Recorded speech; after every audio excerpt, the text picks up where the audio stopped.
Hi everyone, I'm Rob Ladd, and this is The Coach Approach, where we sit down with head coaches from Johnson County Community College to take an in-depth look at Cavalier athletics.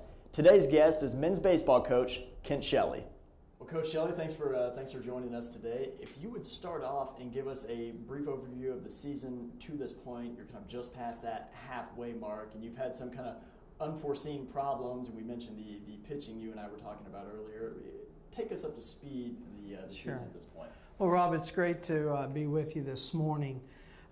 We are heading down the home stretch of our regular season. Going into the year, the bar was set high, coming off the most wins last year in my coaching career here, 43-16. We returned 5 position players and 3 pitchers. So the bar was set high, our expectations were high, and we were very excited heading in. We got off to a slow start, not at the fault of our players, but probably being realistic. The weather certainly did not cooperate with us in February. We headed south for our first games in Texas. We never got outside for an hour. We were forced inside the entire time. Never got out on our field for a practice. Never got to a parking lot to play catch. So it was a brutal winter. It's been a very tough spring on our club weather-wise. So we got off to a slow start. We came back from Texas 0-3, went to Oklahoma the following weekend, lost our first game of the 4-game series there. So we started 0-4, but we knew it was just a matter of time. It was a matter of getting out, playing consistently, getting our at-bats, getting our chances to field ground balls, catch fly balls. So we knew it was a matter of time. We went into the second game of the Oklahoma series with Redlands and ended up taking the series, winning 3 out of 4. So at this point in time, we're 21-10 overall. We're 12-4 in the JI Conference, currently in first place of the JI Conference. So we're excited with where we're at. We know we still have a lot of work to do. We know we can get better. We're just, I'm happy with our sophomores. I think later we're going to talk a little bit about maybe some turning points and talk a little bit about the win streak. But our sophomores have really turned it on, and we're looking forward to the second half of the season. We're hoping Mother Nature will cooperate with us so we can stay on schedule, especially with our pitching rotation. Our pitching staff is thin in numbers.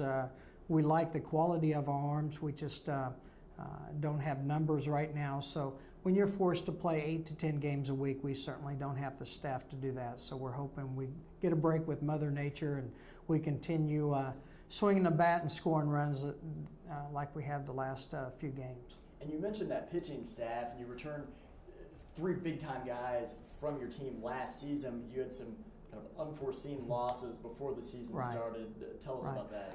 We did, Rob. We were 4 days before our fall school started and fall practice began, and we took a severe blow. We lost our #1 returning pitcher, sophomore Gage Daniels. Gage was recruited out from under us unexpectedly at the last moment. So we went into the fall season without our #1 guy. So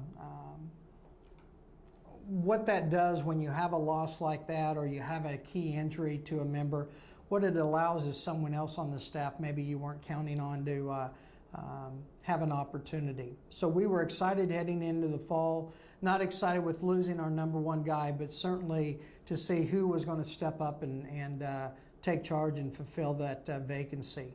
As this season has progressed along, as I mentioned earlier, we do not have the numbers. Again, we like the quality of our arms. I wish we had a few more in terms of depth. But with what our pitching staff's been able to do, what this club has been able to do under some tremendous challenges is quite remarkable. Again, as we mentioned, losing your #1 guy in the fall. We've lost one of our starting pitchers, one of our freshmen, drafted by the Tampa Bay in last June's draft, Vince Spilker. Vince had surgery a few weeks ago. He has been released from rehab and is on a throwing program, but he's still probably a couple weeks away, and I doubt that Vince will probably work into a starting role, which he was scheduled to do for us, but certainly we look forward to getting him back and having him come out of the bullpen in some tough situations. The tandem of that freshman duo, Jeff Soptic, Kansas City Royals 43rd round draft pick. Jeff was hit by a line drive earlier in the season at Neosho County and was forced out of the game. Luckily there was no broken bones, but very deep bruise. He was forced to miss 2 starts and is back with us. So, you know, to lose 3 of your starting 4 pitchers, no team looks forward to that challenge. But we've had some other guys step up into some key roles and some key situations. Zach Smith got off to a slow start for us. Had some hard luck outings. We weren't swinging the bat early on and scoring runs for him early on in the year, but he's battled back to a 4-4 record. Ryan Garman's been very, very solid for us. Ryan missed last year with back surgery. Has been very, very solid. Been one of our top performers on the mound. He's currently 3-3. So Zach Gove's done a great job, sophomore out of Olathe East, out of the bullpen. So we've had some guys step up into some roles.